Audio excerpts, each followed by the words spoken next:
Good afternoon, everybody. Welcome to our webinar today for the Sunshine State Digital Network on Project Management Basics, or an introduction to project management. Our presenter today is Krystal Thomas. She is the Director of Digital Archives at Florida State University and has a lot of experience managing digital projects. Today's meeting is being recorded, so there will be a recording available after the session. It will be posted to YouTube as well as sent to everyone who registered. Uh, we have also enabled live transcription of the meeting, so there is captions that you can turn on. If you would like to view captions during the meeting, please click on the CC button located at the bottom of your Zoom window.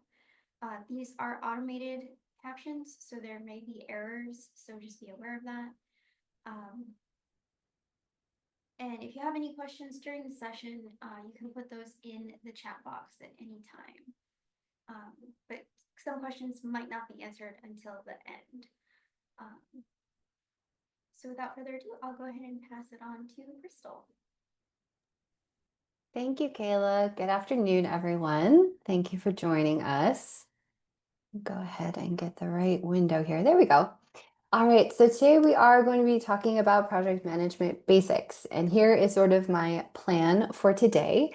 As I revisited my old project management webinars that I've given in the past, I wanted to take this opportunity to sort of step back and look at the bigger picture of project management. That is not to say we won't talk specifics around managing digitization or digital-based projects because that is my wheelhouse. But I also wanted to make sure that the basics were covered, that I wasn't assuming that you knew the basics around planning and running projects. Because really, once you understand the basics and you understand your organization, you can tailor your approach to digital projects to really best fit your needs from there. So as Kayla mentioned, if you have questions throughout the presentation, please feel free to put them in the chat. There should also be time at the end for any questions, but I know I will sometimes forget my questions, so feel free to plop them in there. And with that, we'll get started. There we go. So as Kayla mentioned, I am Krystal Thomas. I'm the Director of Digital Archives at Florida State University, and I have been managing digitization and other projects here for around 13 years now. I have also taught about project management in webinars around Florida and at Learn at DLF with their project managers group. DLF is the Digital Library Federation. So that's my background. Now to get to know you all, I have these two questions that Kayla is going to put a handy poll in for you. And this helps me to sort of get the temperature of the room, helps me understand how you all are approaching this topic. So if you go ahead and answer the poll for the two questions. The first one being, what statement best reflects your experience with project management to this day? And then if you have done project management, what role have you played in it? We're getting some answers here.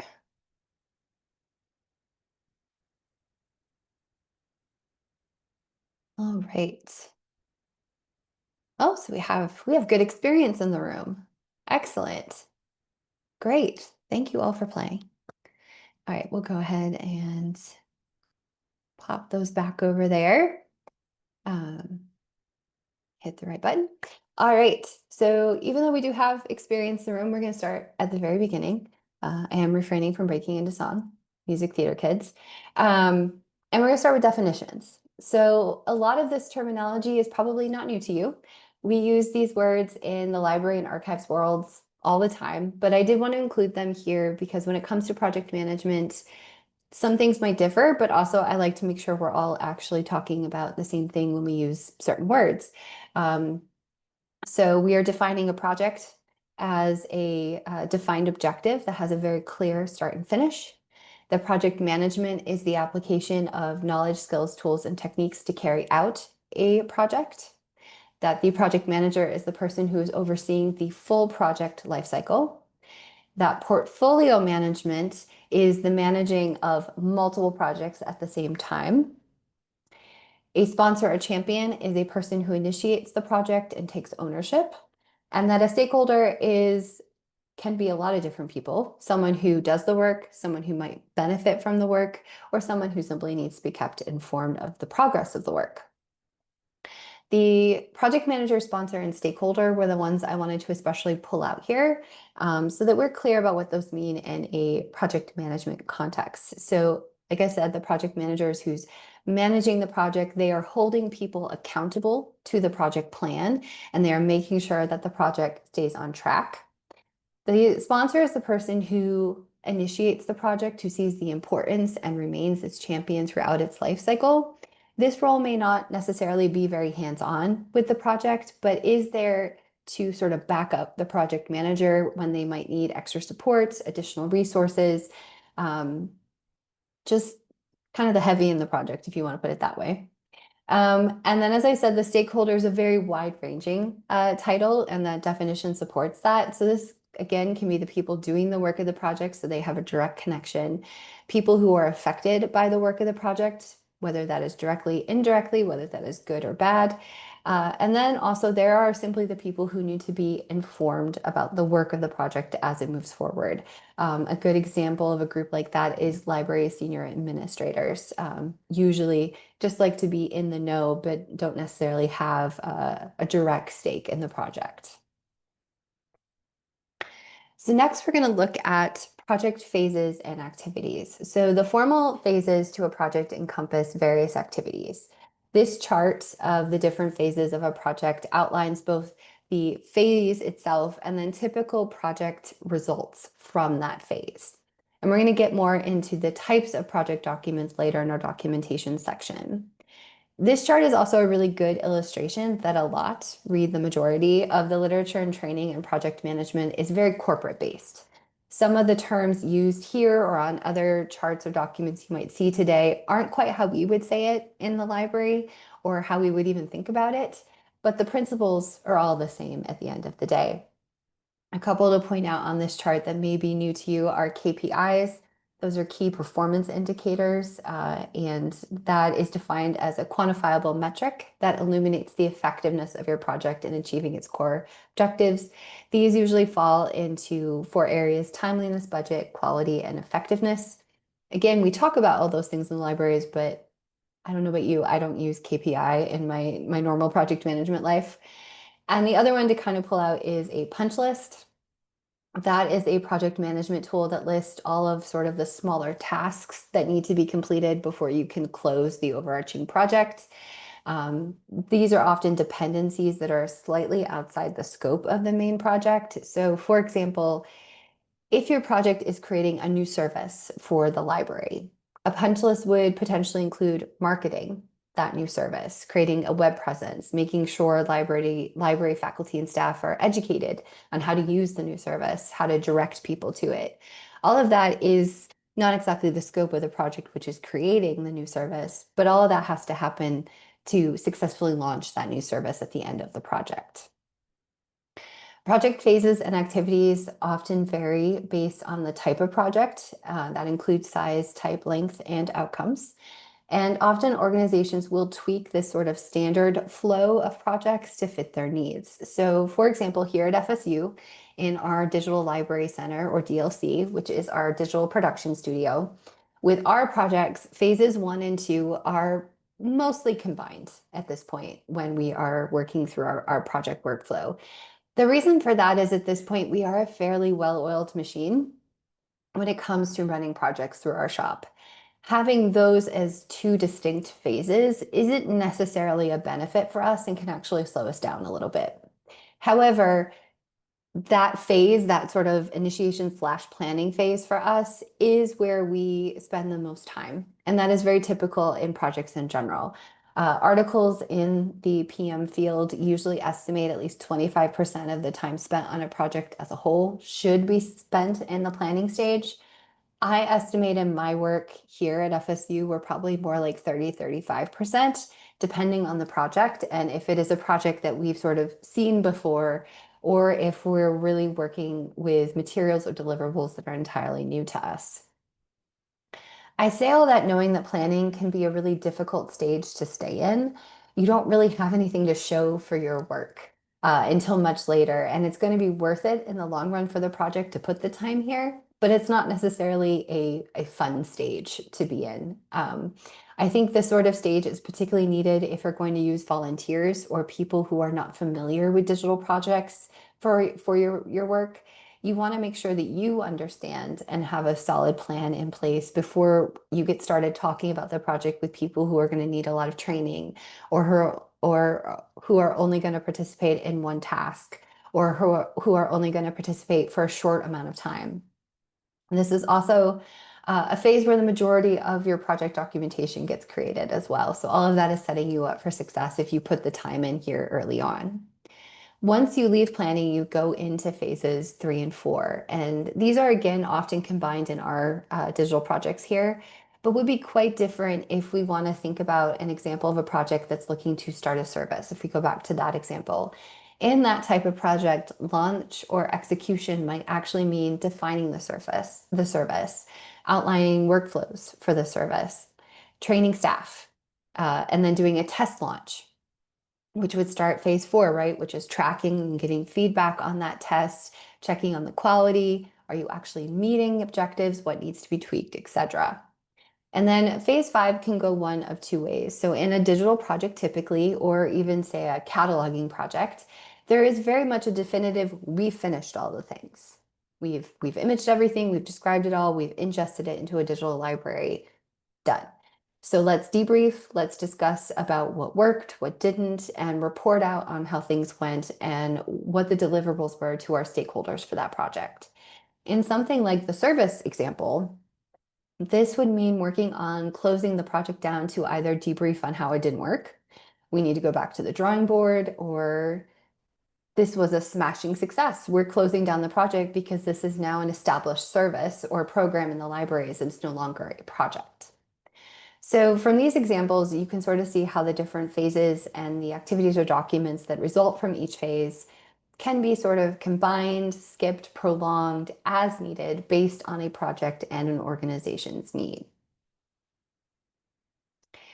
In addition to addressing how you're going to organize the phases of your project, it's also really important to always keep in mind balancing project constraints. When you're starting a project, it is key to understand from all of your stakeholders what they see as the most important aspects of the project. So for example, if a project must be completed within a certain amount of time and has to address a certain scope, then those are your focus for the project, but that has to balance with the budget you've been given to actually complete and prioritize those other two things. A sad fact is trying to balance all three things at one time is really, really hard. You will often be handed projects where you have a really short time frame and a really certain scope. But to meet that small time frame, it's going to cost more, or potentially quality is going to be lower because of the requirements that are pushing and pulling your project in different ways. As my favorite goal setting person tells me, any goal is achievable on the right timeline. And the same is true for projects, but other constraints on that project often means a specific timeline will put pressure elsewhere on a project's goals. Or think about having a really constrained budget. There's no wiggle room. You have to do it with this amount of money. That is going to put a lot of constraint on what your scope can actually be and what your schedule can be. So these three things have to be working in tandem, and they very rarely are all working happily, if I'm being honest with you, but we make it work, right? So as a project manager, to know your project constraints, you need to be an information gatherer.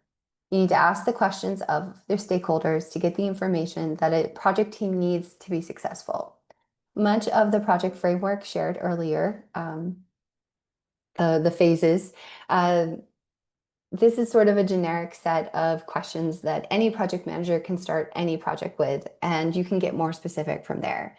Because ultimately, before a project leaves the planning stage, it needs to have its who, what, where, when, why, and how questions all answered as clearly as possible so you know what you're getting into.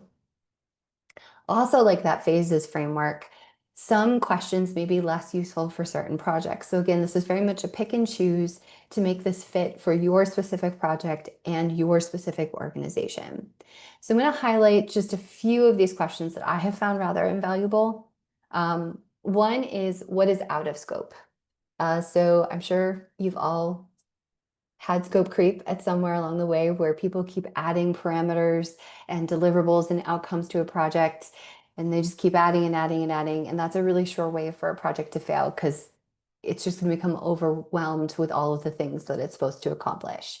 So having a really clear idea of what is out of scope for a project from the get-go allows a project manager to protect the project, even from its own stakeholders. It gives the PM a really easy way to say no, and also provides a framework for you to be like, not right now, let's write that down, but that's outside of the scope of our project.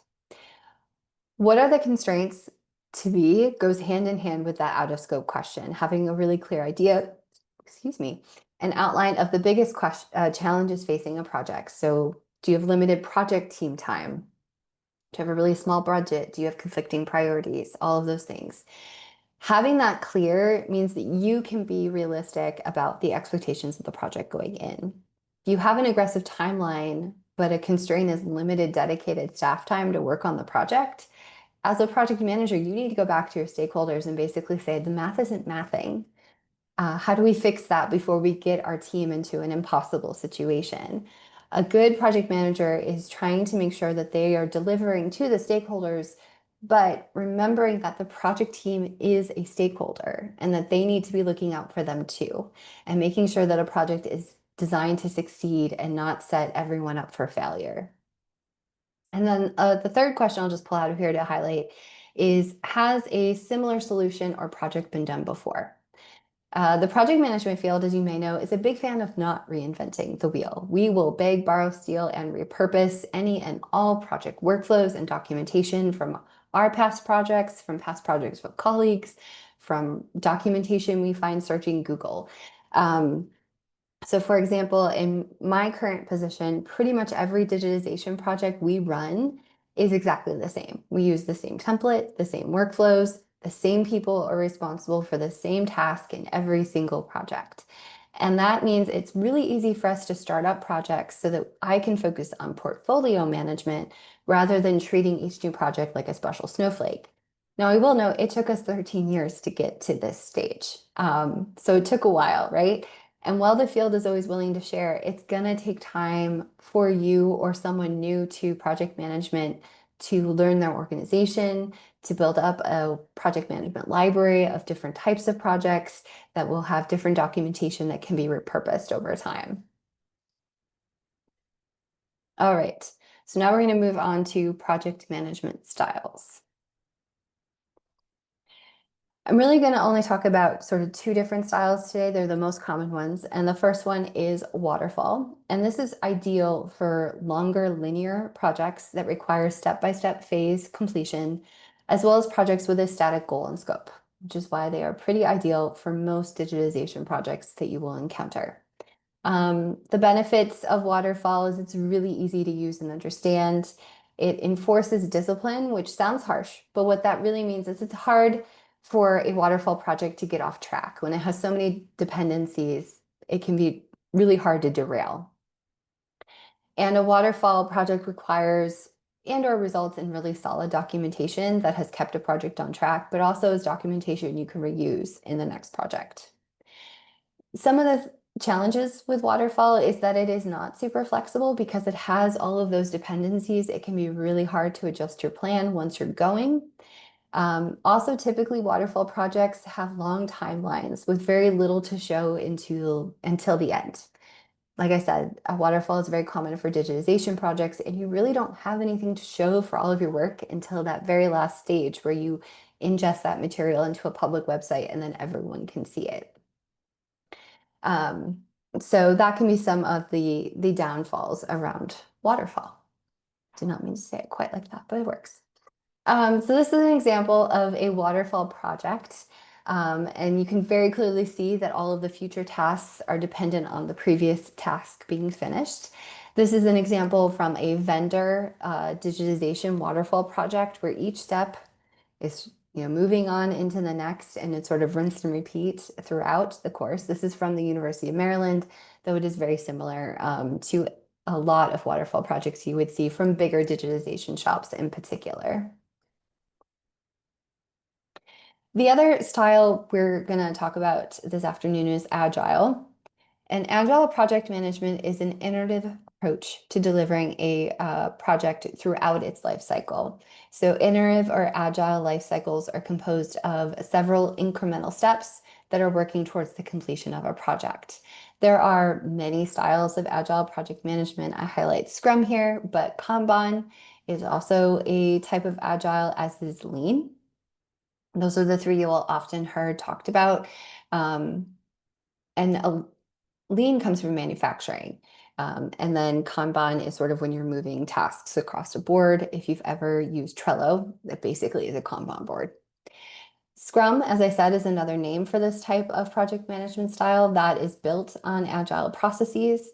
This is a really good fit for smaller teams that have a very clear scoping goal. Scope creep can become an issue in agile project management, and it's really useful if a team is meeting frequently. If you are following all the rules of Scrum, you are actually having daily meetings with your team. This is very, very popular project management style in software and web development, where things are moving very quickly through a project's life cycle.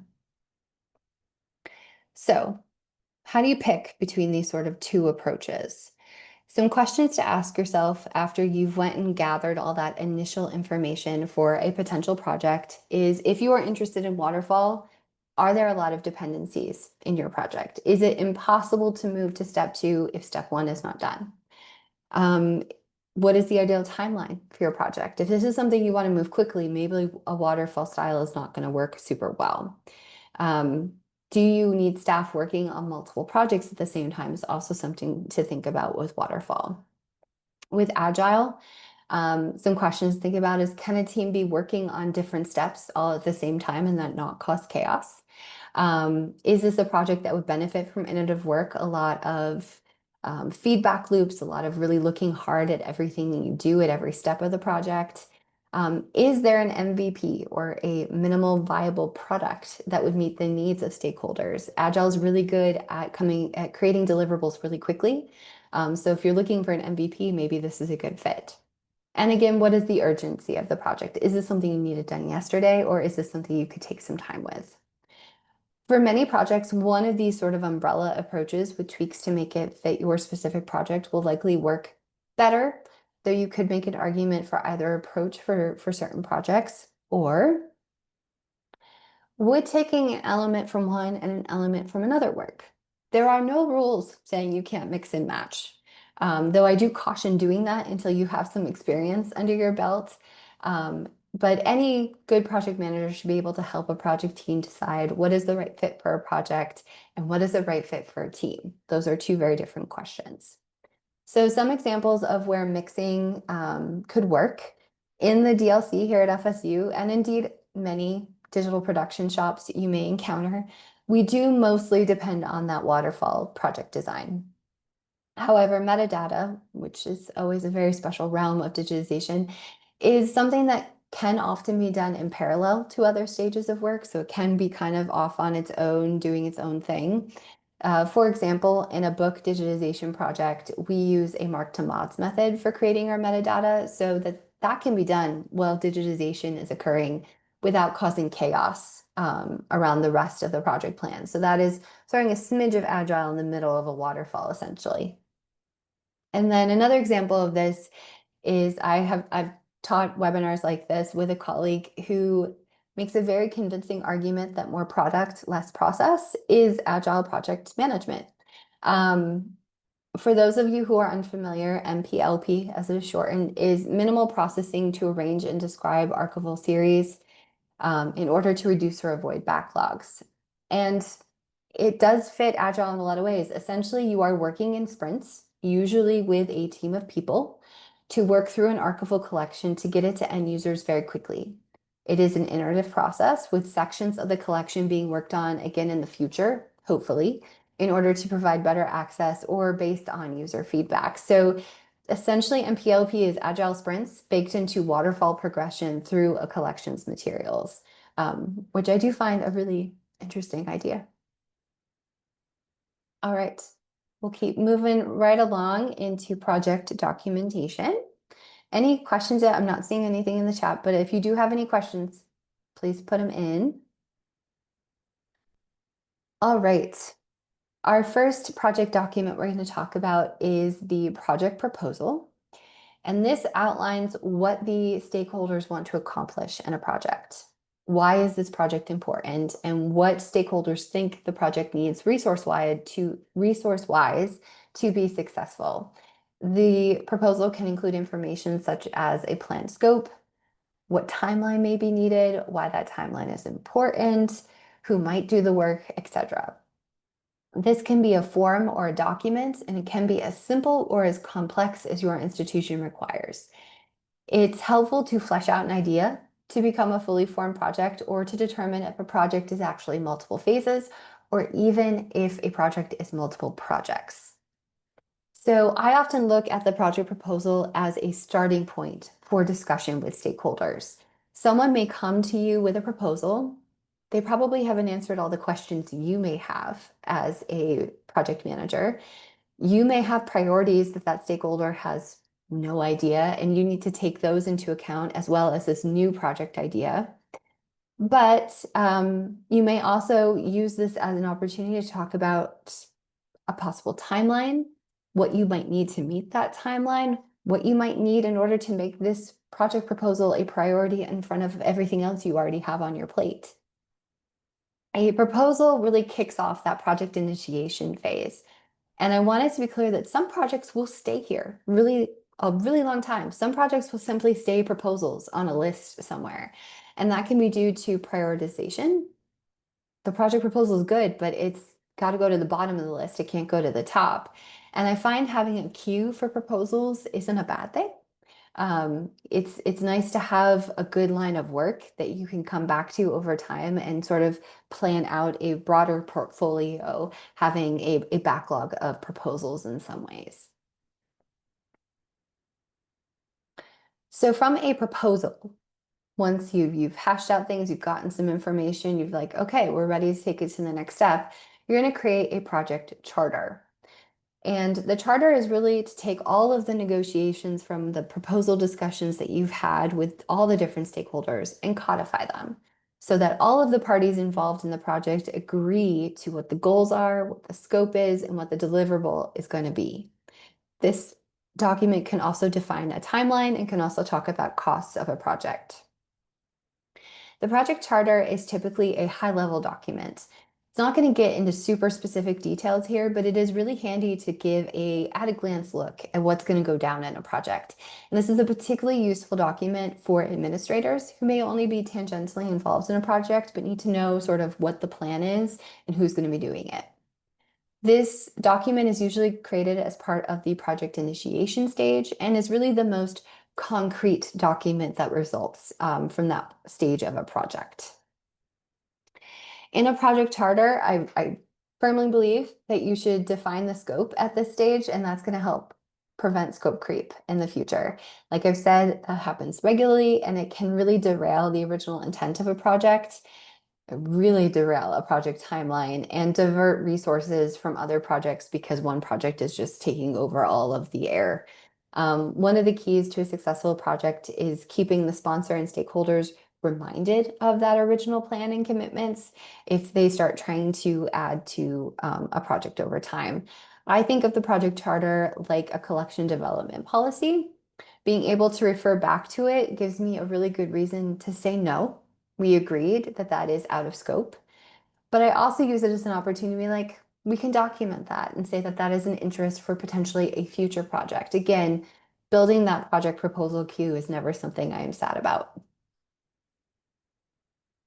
Once you have that charter, everyone signed off on it, yep, we agree. That is when you create a project plan. And this is where you can go into the specific details of the project. You break down every milestone. What's going to be done? Who's going to do it? How are they going to do it? And what is the timeline for them completing it? You can also divide those bigger milestones into tasks and subtasks. This is the document that the people who do the work of the project will need to reference throughout the course of the project. It is especially important to have a project plan for projects with long timelines where people may not be involved in every stage of the project. So you need something like this so they can kind of see what's coming and where they fit into the timeline. This is a document that is a really important deliverable of the project planning stage. So a project plan can also change depending on what's going down around the project, particularly if the timeline needs to change. So for example, during the pandemic, a lot of vendors shut down. And we also pretty much shut down here. Our student workers weren't allowed to work on campus. Even our faculty and staff weren't really here. So that halted all new digitization. When that occurred, I notified all stakeholders of our ongoing projects at that time. And then once we knew when vendors would reopen or when we could have limited staff back on campus again, we renegotiated all of our project timelines and we documented that in a project plan addendum. And we also updated some other project documentation so that everyone was clear about what those new expectations for projects were. So if a project is going to change, it's not the end of the world, but you want to be keeping a record of what changed, how that changed, and what is the new plan moving forward. A project plan can be another document like the project charter, or it can be laid out in a project management software that is being used by the team to complete the work. So the example you see here on the screen is how the DLC here uses a tool called FreeCamp to capture all our project information in a single space. FreeCamp will consider the screenshot you see as a task. The terminology is a little off the way we use FreeCamp. We will then move this task through our waterfall by moving it between FreeCamp lists on our project site. And that works really best for our preferred project management style, which, as I said, is mostly waterfall. You'll also note in this screenshot that we have links to project documentation that is stored elsewhere outside of our project management tool. That means that all of the project documentation is easy to locate from a single location. You'll also see that the timeline is outlined here and some special notes around different steps as the project progresses through our waterfall. Side note about project management tools that I'll do quickly here. FreeCamp has been a success for us. It is our third project management tool we have tried. This is the only one that's been a success because it was the one that got buy-in. You can have the fanciest project management tool with all the bells and the whistles. If no one's going to use it, it's not helpful. So when trying to select tools to use around your project management, make sure you're selecting a tool that everyone agrees that they're going to use on a regular basis. Otherwise, it's not going to be very successful. And then the last type of project documentation we'll touch on today is a retrospective or postmortem. So carrying out a project, or if you're doing agile, carrying out even a sprint, can be intense. There may be variations in outcomes, expectations in your team members. Lots of things are going to happen during a project. So after deliverables handed over as part of closing down a project, it is a really good idea to take time to evaluate the project and processes while that information is still fresh in everyone's mind. There are a couple different ways you can do this. So a retrospective is typically used in Agile, and then a postmortem, or I use the word debriefing, it's a little less grim, is for our waterfall. And these are typically what are called time boxed events. It's usually an hour-long meeting for what we do. And it is a time for everyone on the project, every stakeholder, to sit down and reflect on what went down during the project. The project manager should run this. Feedback gathered is usually qualitative, and you can group or collect that information in a lot of different ways. You could do the mad, sad, glad, which is very emotion-based, so can be threatening depending on your team. Another way that's more action-oriented is stop, start, continue. Another way is the example pictured on the slide, which is also more action-based. What was good, what was bad, ideas to make it better, actions to take before the next project. I usually use a bunch of different questions to sort of help guide conversation in these meetings, and that are usually a mix of emotion and action. I kind of do both. So I'll be like, what frustrated you about this project? Or what excited you about this project? Or what process did we do that really worked and we should keep doing it? Or what should we never do again? Really asking your team and your stakeholders to evaluate how a project flowed throughout the course of its life and what you could do to improve. I will be the first to acknowledge that these meetings can be awkward and uncomfortable, especially if the project you are looking back on had some rough spots. And as the project manager, you kind of have to lean into that and navigate it as best you can for your team. I use a template for our debriefing meetings. So anyone who's attending knows exactly what they're going to be asked. So they have time to prepare and to think about what they want to talk about and how they want to phrase things. I have also asked for feedback anonymously before a debriefing before, and that way we can then discuss the feedback anonymously as a team, and that way no one knows who said what, but we can react to the feedback that is in the agenda. I will also note that I don't hold a debriefing for every single project these days.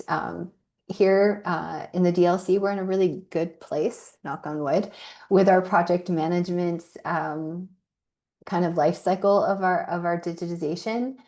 I used to do a debriefing after every single project when we were first learning, and we were creating a culture of project management in the DLC, and we were buying into using FreeCamp as our project management tool. It was really important that we were reflecting more often when we were just getting started. These days, I really only hold a debriefing for a project that was either especially complex and I want to make sure everything worked the way we thought it was going to work, or if it was a project that did have problems or challenges. And I want to make sure that we're always learning from those and that we're ready to handle sort of similar projects like that in the future that may come with the same set of challenges. So that's really why I hold them these days. But like I said, used to do it for every single project when we were first starting out. I always like to do these in person when I can. I think that creates a space where people feel they can talk about the experience of the project, but these can totally be done in Zoom. Again, you can also use remote tools, Google Jamboard, Stormboard, any of those type of things where people can anonymously plop a lot of ideas in a single space and then sort them, tend to be really helpful for these types of meetings as well. Any questions so far? Not seeing any in the chat.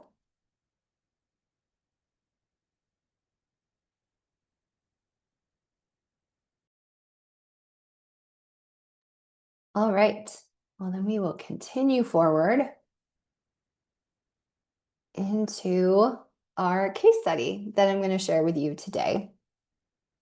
I thought it would be useful to give you a really concrete example of project management in action, essentially. And so in 2021, the Institute of Museum and Library Services awarded the John G. Riley Center and Museum of African American History and Culture, which is a small museum here in Tallahassee, a grant, the Museum Grant for African American History and Culture. And this grant had three main components: digitization of the Riley House archives, the physical ones that were held at Tallahassee State College. The second was digitization of audiovisual materials that were held at the Riley House Museum, which is in a different part of Tallahassee. And then the third component was to hold a series of workshops to share the knowledge that was gained from the work of the grant. The overall grant was seen as a pilot project to be documented and potentially recreated by Florida African American Heritage Preservation Network, or FAPN, members. And the idea was, if this project was used as a pilot to give them all a framework to create and complete projects like this, that would surface hidden collections over time across the state of Florida and the network. I was selected to be the project manager for the grant's work. So a quick timeline of events for this project and how things worked out. So as I said, the grant was awarded about mid 2021, and we took the rest of that year to plan out the project. As the grant directed that some of the documents that needed to be created follow certain templates that IMLS required, my usual documents that I would create for a project were not done. Like I did not do a project charter in the same way. I used an IMLS document that was created. Same with the project plan that was also created using an IMLS template. And so I took that information that I had and I focused on logistics, documentation, and workflows. With logistics, this project had a lot of physically moving parts. As I noted, the collection was at Tallahassee State College. All the work was going to be done here at FSU. The AV portion of the grant, that material was stored at Riley House, was going to be sent off to a vendor for imaging. So we needed a way to track where everything was and who was doing what with it and how to move it around. We also needed to write position descriptions for interns and get them and get onboarding worked out for them. They were going to be based here at FSU to do description and prep work for imaging.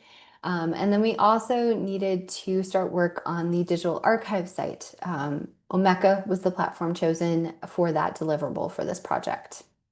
With documentation, what I was doing there was selecting what tools were going to hold our documentation and creating the documents that were needed during the initiation and project planning stages for this project.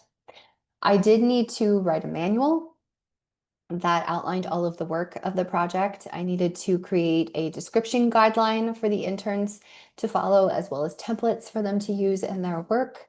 And then lastly, I needed to test all of my documents and workflows against what actually was going to work with the collections that Riley House had.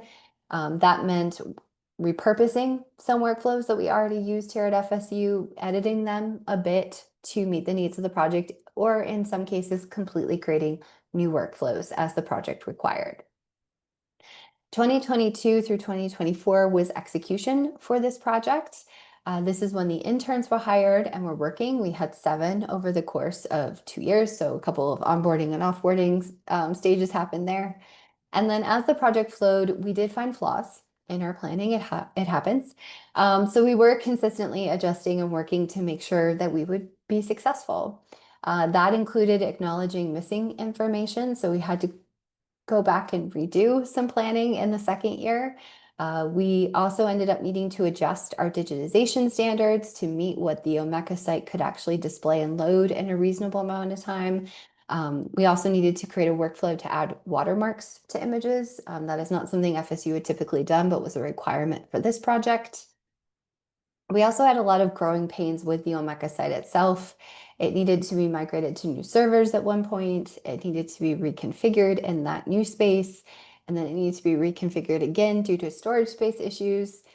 But at the end of the day, we finished on time and on budget with everything we said we would do in the readjusted scope of the project that we laid out in year 2. So it was a success. That was a lot in 3 years. This was the largest ongoing project I had ever managed, and it was one with a lot of moving pieces that I often didn't have under my control, really. So I wanted to share some lessons learned from this sort of project as a case study. And the first one was I broke my own rules, which served as a really good reminder of why I have them and why good project management requires them. This project had a grant mandated project status report, which was sort of the de facto project charter. But for me, it was always missing a lot of information that would have made me, as the project manager, feel better as we made plans moving the project forward. I also did not help write the grant that I ended up managing. And I sort of felt over those 3 years, I was never quite sure what was expected.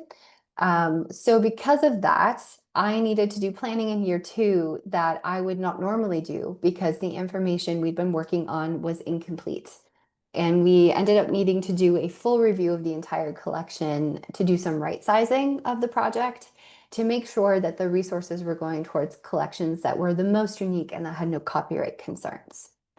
Also, because the project charter didn't exist in an easy to read manner, and there was some definition barriers in the project team, many of them had never done this type of project before. There was some confusion that we needed to navigate about what the deliverables of the project actually were going to be.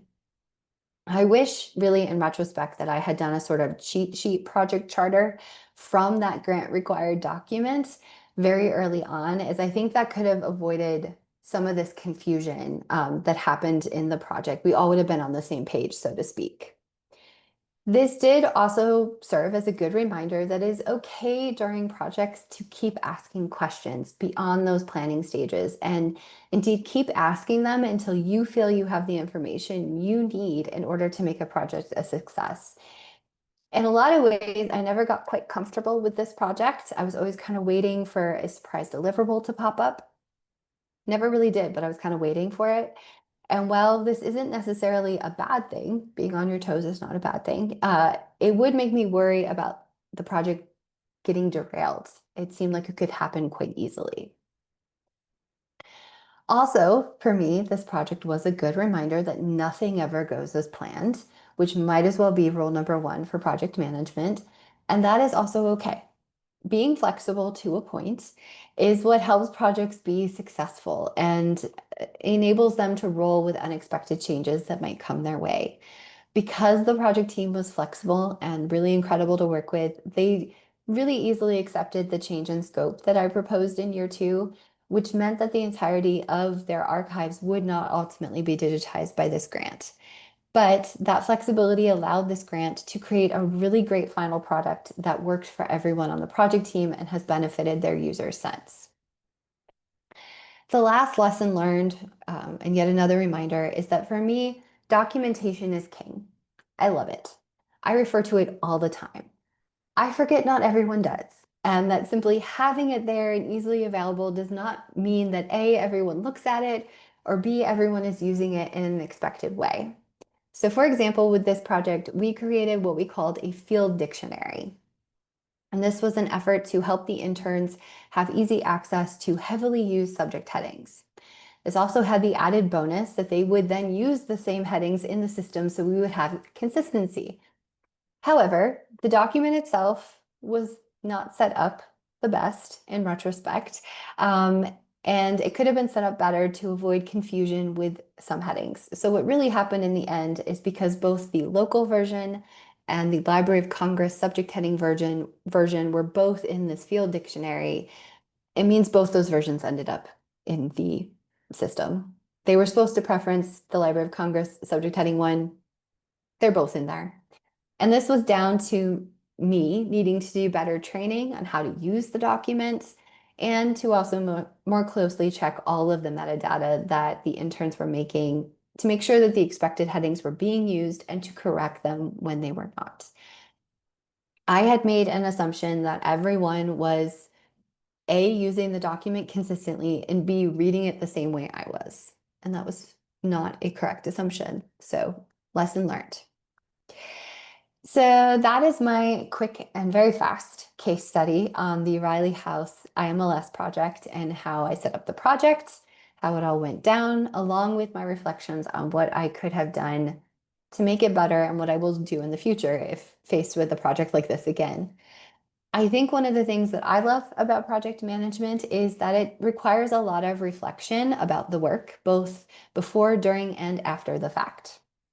I am constantly learning and adjusting how I organize and create project information.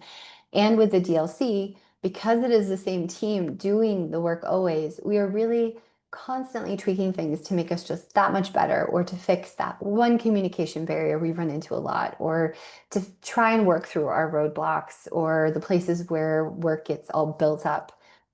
However, with a project like this, I grow a lot as a project manager, and I think a lot of people do, because you're working with a larger, diverse group of people, lots of different institutions, lots of different stakeholders, lots of different expectations. Particularly with this project, there was a lot of people who were tangential or outside of the library world even, and how I organize information in a way that's going to work for them, meet them where they are, and ultimately make everyone feel that the project was a success, which this one was, even despite all of my lessons learned. All right. One more thing before we open it up for any questions you all might have is resources. So this link, let me grab this and pop it in the chat for you. The webinar example documentation has lots of different documentation examples. Please feel free to steal and repurpose as is useful for your project management needs. One thing I will note is that I use this same directory for lots of different webinars. So there are some documents in there that may not be project management focused, but the ones I particularly wanted to direct you to is there is a project proposal form, there is a project charter example, there are examples of both a project briefing and a project debriefing or retrospective. There is an example of a RACI chart. And so that chart outlines the responsibilities of all of the different team members throughout the course of a project. The example you'll see in there is specifically focused on a digital platform migration, who's responsible, who's accountable, who just needs to be informed, all of that stuff. And then another document I wanted to point you to is there is a spreadsheet example for tracking a project. When I was first starting with the DLC, I said we tried several different project management tools. None of them are going to take. So what I actually ended up designing in the early days was a spreadsheet where we could track the progress of a project just on a standard spreadsheet. For each separate project had its own spreadsheet. That worked really well for the team that I had at the time. Everyone understood what a spreadsheet was, how to read it, how to use it, how to update information in it. So if you're starting with a team that might be slightly adverse to an overwhelming tool, always going back to a spreadsheet can be a helpful place to start. So I wanted to provide that example as well.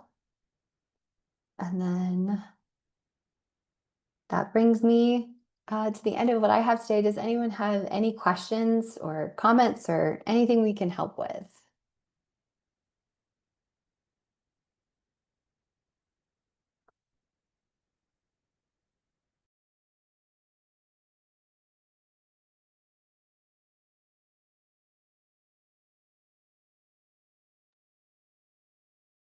While we wait for questions to come in, I just want to thank Krystal for a wonderful presentation today on project management.